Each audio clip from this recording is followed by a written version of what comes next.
Eh ben salut les amis, donc nouvelle vidéo. Cette vidéo est une annexe de la vidéo sur la présentation de la Savage Axis en 308. Donc pour ceux qui n'ont pas vu cette vidéo, revoyez cette vidéo dans le catalogue de ma chaîne YouTube. Donc c'est une annexe, mais j'ai voulu séparer un peu cette vidéo parce que en fait comme c'est une technique un petit peu particulière et puis que comme j'ai expliqué dans la présentation de la 308, pour ce type de canon, en fait c'est quelque chose qui n'est pas forcément nécessaire. Je vais le redire pourquoi. Donc c'est pour ça que j'ai voulu faire une vidéo un petit peu en annexe. Alors cette vidéo va porter sur le polissage à la main du canon. Alors l'intérêt de polir un canon. On va revenir un petit peu sur la genèse du polissage. Euh, les grandes marques, les grands fabricants de canons comme Schillen, Bartlein, Hart, vraiment des canons de grande qualité, des canons match. Si vous allez voir un petit peu sur ils ont des chaînes YouTube aussi, il y a pas mal de vidéos sur YouTube concernant ces canons de grande qualité. Vous verrez qu'ils font ce qu'on appelle le hand lapping, le polissage à la main, pour donner un état de surface à l'intérieur du canon qui soit vraiment un état de surface qu'on appelle miroir. L'intérêt, évidemment, c'est d'avoir un canon qui soit vraiment d'une très très grande précision, c'est sûr. L'autre avantage aussi de polir un canon à l'état miroir, c'est d'éliminer toutes les petites aspérités et puis les marquages de l'outil qui sert à rayer l'intérieur du canon. Et l'outil, de toute façon, un outil laissera toujours des traces, quoi que vous puissiez y faire. Donc le fait de polir à la main enlève un petit peu toutes les traces d'outils. Parce que bah, en fait c'est pour déjà limiter l'encuvrage. Pourquoi un canon en cuivre? C'est qu'en règle générale l'intérieur du canon est pas miroir et ça fait un peu l'effet râpe à fromage en fait quand la balle passe dans les rayures. S'il y a des aspérités forcément bah, ça va faire effet râpe à fromage et le cuivre va rester. Un canon qui est poli, qui a vraiment un effet miroir, aura tendance à moins encuivrer. Voilà, moins encuivrer. C'est pas qu'il n'encuivrera pas, mais moins. Voilà. Et en plus, bon, bah voilà, ça donnera un petit peu plus de précision puisque le glissement de la balle sera plus homogène d'une balle à l'autre. Voilà. Euh, pour la technique du hand lapping, alors en fait, tout simplement, c'est de matricer donc du plomb, voilà, de faire ce qu'on appelle une matrice en plomb, donc aux dimensions internes du canon. Et grâce à cette matrice en plomb, on va y adjoindre de la pâte à rôder. Et puis on va faire quelques allers-retours. Alors vous verrez que c'est pas la peine d'y passer une journée, hein. Un polissage, c'est entre 20 et 30 allers-retours, pas plus. Après, ben, il suffit de regarder l'état du canon avec un borescope. Si c'est pas suffisant, eh ben, recommencer.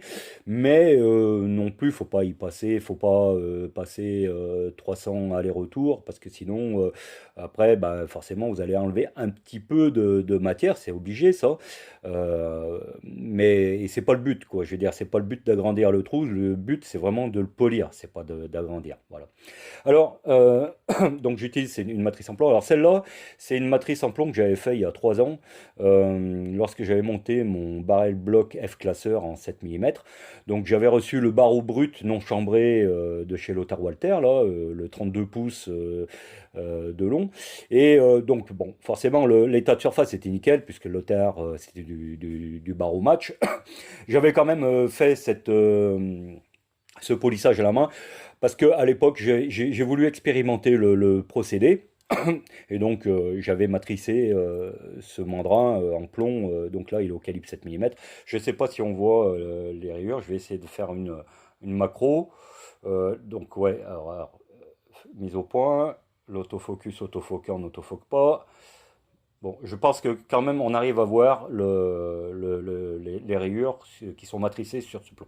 Alors, la technique en fait est toute simple. Évidemment, c'est pas du plomb qu'on rentre en force, c'est du plomb qu'on va fondre, en fait. Voilà.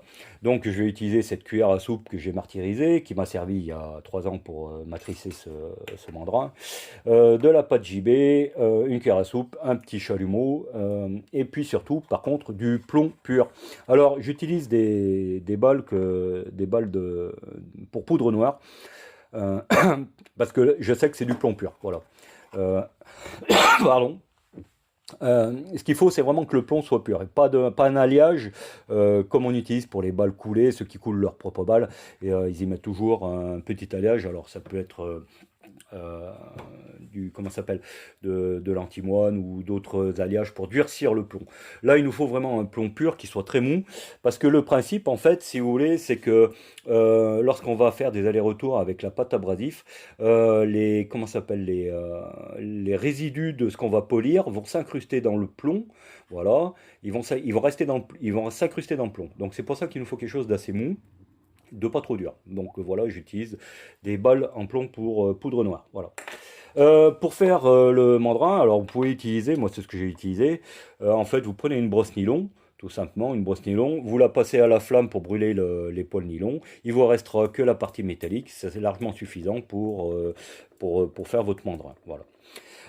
Alors ensuite, qu'est-ce qu'il vous faut? Il vous faut donc une baguette. Alors ici, donc là j'ai une baguette montée sur roulement. Alors j'ai pris une Dewey, c'est ce que j'utilise, voilà.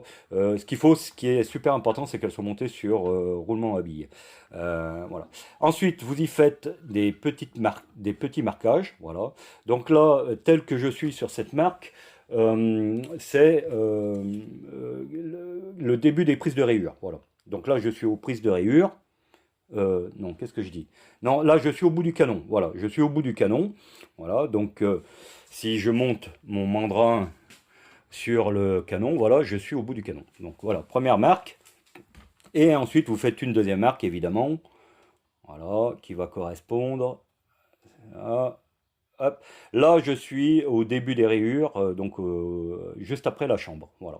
Donc ça vous permettra de laisser le mandrin dans le canon. Parce qu'évidemment, si vous le sortez, d'un côté ou d'un autre. Vous pourrez le remettre, hein, mais vous allez galérer un peu parce qu'il va falloir faire correspondre les rayures avec le mandrin. Donc faites des marquages, comme ça vous évitera de trop galérer. Voilà. Ok, voilà, donc là je vais monter, je vais fondre. Alors je vais réutiliser ce mandrin, donc je vais le fondre. Je vais le fondre. Je vais enlever le plomb qu'il y a dessus. Et puis je vais donc le remettre au bout de la baguette. Et en fait, je vais refondre du plomb à l'intérieur de façon à couler mon mandrin en plomb à l'intérieur du canon et il prendra pile poil les dimensions. Donc là, comme c'est du 7 mm, vous voyez bien que voilà, il n'y a pas de souci. C'est du 7 mm pour du 308 et là, je vais y faire un mandrin pour le 308 pour ce canon. Pour ce canon avec ce pas de rayure.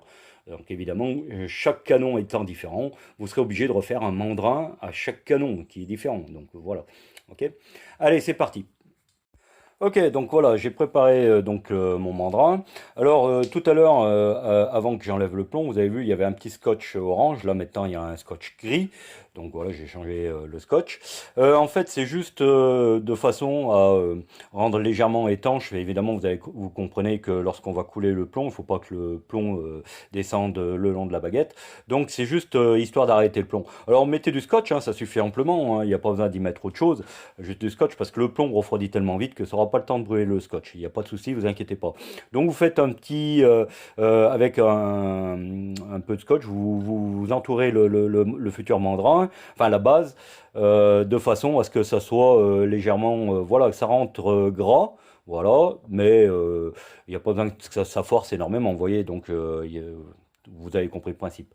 Donc là, maintenant, ce que je vais faire, je vais remettre le canon à la verticale. Je vais préparer donc le plomb. Je vais faire fondre le plomb dans la cuillère. Et puis, tout simplement, on va le couler à l'intérieur, tout simplement. Voilà. Donc là, j'ai placé mon canon à l'intérieur de l'étau, donc à la verticale. Comme nous pouvons le voir ici, donc nous avons, vous voyez au fond là, on aperçoit la tête du mandrin. Donc là pour l'instant j'ai pas coulé le plomb. Voilà. De façon, cette technique permet de pouvoir, vous voyez, la baguette pose par terre. Donc vous pouvez régler la hauteur de votre baguette à l'intérieur du canon. Ok. Donc maintenant vous avez les deux mains libres et vous allez pouvoir fondre votre plomb, ok? Tout simplement. Voilà, allez, on va faire fondre le plomb. Parti, on va faire fondre le plomb. Donc évidemment, il faut prendre un gant, sinon on va se brûler les mimines. Allez, c'est parti. Alors là, j'ai mis 3 boulets, c'est largement suffisant, 3 boulets pour poudre noire, voilà, dans la cuillère, et on fait fondre.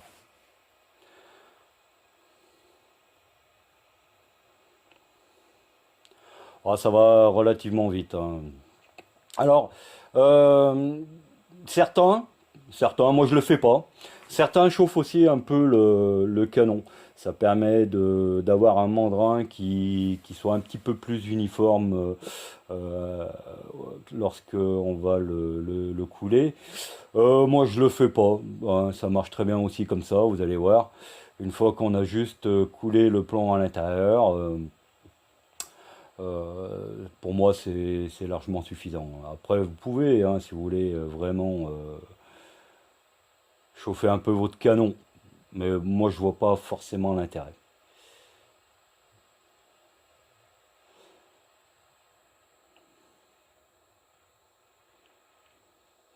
Là, je vois que ça commence déjà un petit peu à fondre, ça y est.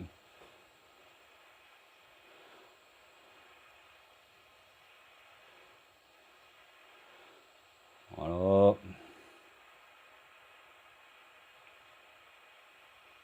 Alors, quand on va couler le plomb à l'intérieur du canon, évidemment, on évitera de trop déborder. Mais bon, après, c'est pas grave, on peut légèrement ressortir le mandrin et puis couper ce qui dépasse. Hein. C'est du plomb, ça se coupe très bien, donc aucun problème, quoi.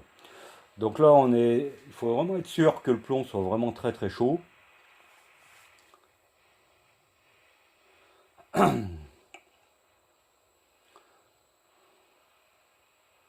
Donc si vous laissez bien chauffer la cuillère, elle va tenir la chaleur suffisamment pour pouvoir couler le plomb.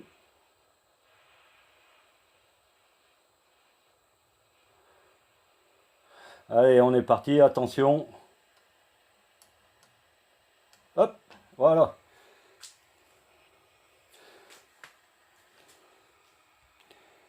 Ok, là mon plomb est encore un peu chaud. Donc ben, on laisse refroidir. Alors c'est pas très long, vous allez voir. Donc là je vais poser la cuillère par terre. Ça m'évitera de me brûler. Ça, on n'en a plus besoin.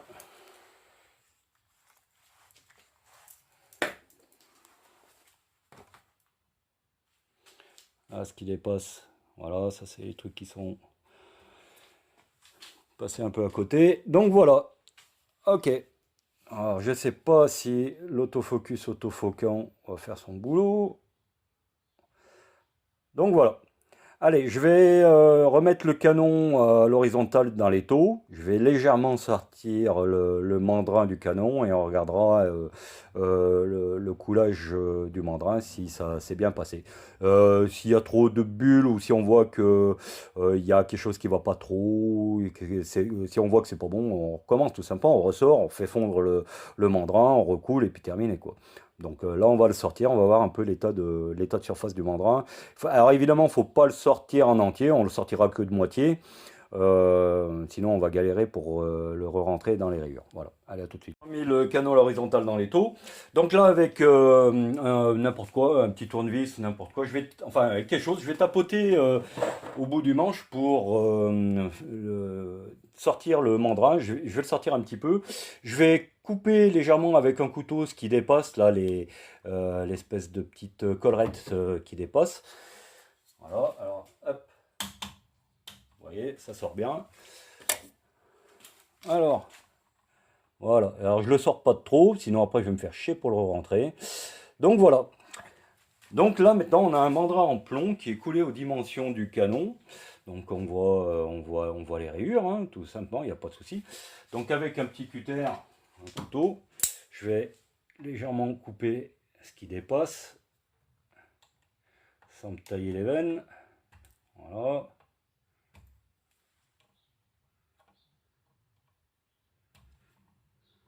Là-dessous ça a l'air d'être bien. Voilà. Ok. Donc là je suis prêt. Donc là, je peux, voilà, vous voyez, il rentre, il ressort, sans problème, et ça navigue. Alors, il n'y a pas vraiment de résistance, hein, c'est vraiment le plomb, quand le plomb refroidit, il y a un léger rétrain qui fait que, voilà, c'est pas serré. Maintenant, on va mettre donc de la pâte JB, là, je vais utiliser de la pâte JB, comme je l'ai indiqué. Vous pourriez utiliser aussi de la pâte un peu plus abrasive, genre pâte à rôder pour les soupapes. Alors utiliser des grains fins, voilà. Et le but du jeu maintenant, ça va être, on va faire une vingtaine d'allers-retours. Alors ce qu'il faut bien comprendre surtout, c'est que il faut pas faire des petits allers-retours. En fait, c'est pour ça que j'ai mis des marques sur la baguette. Voilà. J'ai mis des marques sur la baguette parce que je vais faire des allers-retours mais complets, c'est-à-dire d'un bout à l'autre. Voilà. Et je vais faire ça 20 fois. Ok.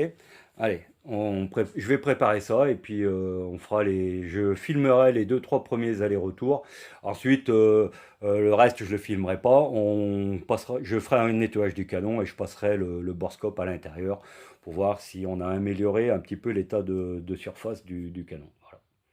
Et allez, on va commencer. Donc là, je sors un petit peu donc mon mandrin, histoire de pouvoir. Là, je l'avais sorti un petit peu trop. Voilà. Donc, je vais badigeonner donc mon mandrin avec. Là, je vais prendre donc de la pâte à rôder grain fin. Je pourrais utiliser la pâte JB, mais bon, la pâte JB, vu elle a un grain vraiment, c'est plus du nettoyage que du polissage, on va dire. Euh, donc ça serait pas suffisant, je pense. Là, vu que c'est un canon, vous avez vu l'état, lorsque vous avez vu la vidéo de présentation de la 308, on voit franchement les traces d'outils. Donc on va utiliser de la pâte à rôder les soupapes, mais vous prenez les grains fins. En général, c'est livré avec deux pots, gros grains et grains fins. Donc utilisez les grains fins.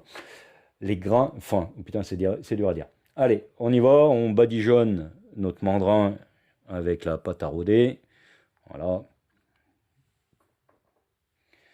Faut pas hésiter. De toute façon, après un gros nettoyage, et ça ira très bien.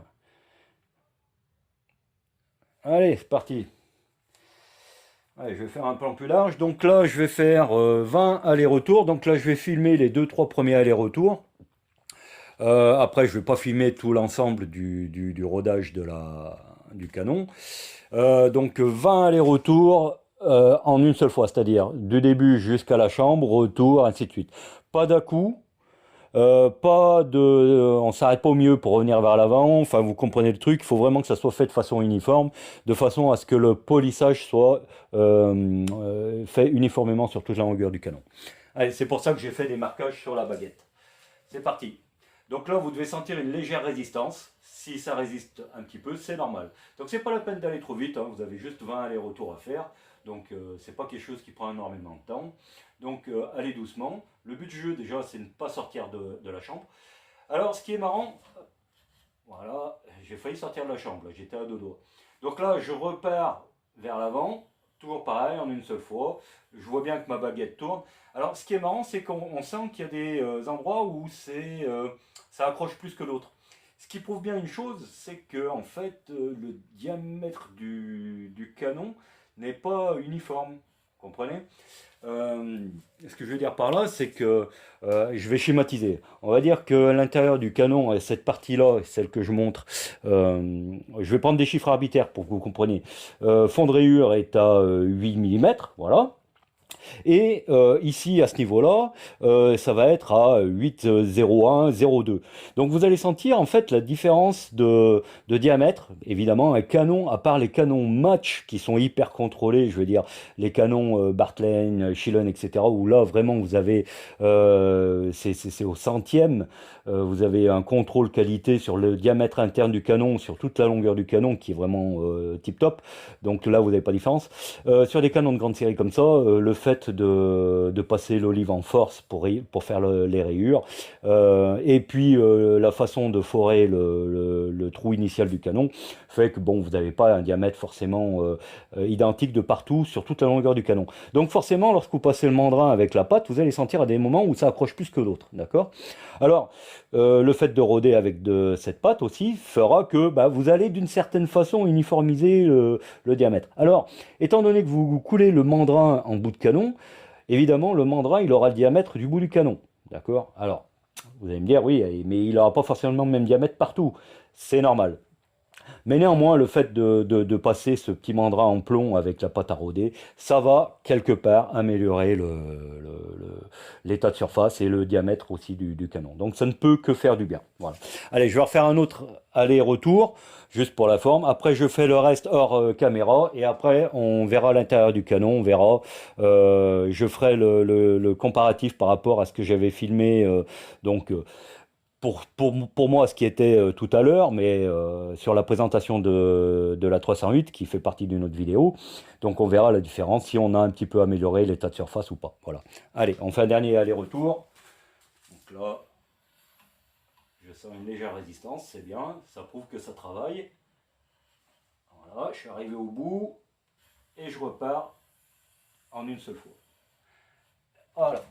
Allez, je vais faire le reste hors caméra et après on se revoit une fois que j'aurai nettoyé le canon, on se revoit avec le borescope, on regardera un petit peu à l'intérieur. Ok, donc voilà, là j'ai fini de faire le rodage, j'ai passé une vingtaine de fois aller-retour. Donc là nous voilà de retour à l'intérieur de l'âme du canon, dans le canon. Voilà, donc allez, on va se balader un petit peu pour voir si on a amélioré notre état de surface. Bon bah là déjà on voit que toutes les parties un petit peu ternies, c'est normal, c'est la partie qui a été polie. Hein. On voit, bon, on a encore des traces d'outils, mais il est quand même à noter que bon, elles ont été un petit peu atténuées. Donc ici, là, on voit encore un petit peu léger, vraiment léger, en fond de rayure. On voit un petit peu les traces d'outils. Mais on voit quand même que le mandrin a fait son travail. Est-ce que vous voyez donc le voile qui est dans le sens de la longueur du canon? Je ne sais pas si vous comprenez bien ce que j'essaye de vous montrer. Vous voyez, en fait, c'est le polissage en fait. Donc la partie qu'on voit un petit peu noire au fond et terne, c'est c'est les parties qui ont été un petit peu polies plus que à certains endroits. Alors, on va se balader. Ouais, quand même. Si, ça a quand même bien atténué. Vous voyez, on voit encore les marquages. Bon, ça mériterait encore deux ou trois passes. Hein, mais bon, j'ai pas envie de trop de m'emmerder non plus. C'est pas un canon match. Comme je l'ai expliqué, c'est un canon de grande série. Hein. Donc, j'ai pas trop envie de m'embêter. Mais bon, on voit que ça a quand même bien travaillé. Ça a poli le fond des rayures. Là, vous voyez, ça un petit peu. Alors là, les marques d'outils là qui sont perpendiculaires au canon, elles sont un peu plus marquées, c'est normal, puisque là, on a commencé un petit peu à, à déposer au fond du marquage, donc là, la pâte à polir. Il faudrait que je continue. Là, il faudrait que je finisse de nettoyer bien proprement. Donc c'est ce que je vais faire après à la fin de la vidéo. Je vais vraiment nettoyer à fond. Et puis voilà. Bon, alors ces petites étapes, comme je vous ai expliqué, dans un canon tel que celui-là, ça n'a pas un grand intérêt, c'était juste pour montrer la technique. Voilà. Alors, ça peut être intéressant aussi de le faire si vous avez vraiment un canon qui est vraiment sale ou si vous avez un canon, par exemple, cette technique, vous pouvez l'utiliser si vous avez un canon qui est légèrement rouillé, qui a légèrement piqué. Donc ça peut vous aider à rattraper. Cette technique peut vous aider à rattraper un canon qui est un peu morflé. Hein. Alors comme je vous dis, il ne faut pas non plus insister trop, parce que ça, on aurait tendance un peu à enlever de la matière. Une vingtaine d'allers-retours suffira amplement. Voilà. Bon, bah écoutez, sur ce, je vais finir cette vidéo sur le polissage à la main. J'espère que ça vous a plu. Hein, n'hésitez pas à partager, à commenter.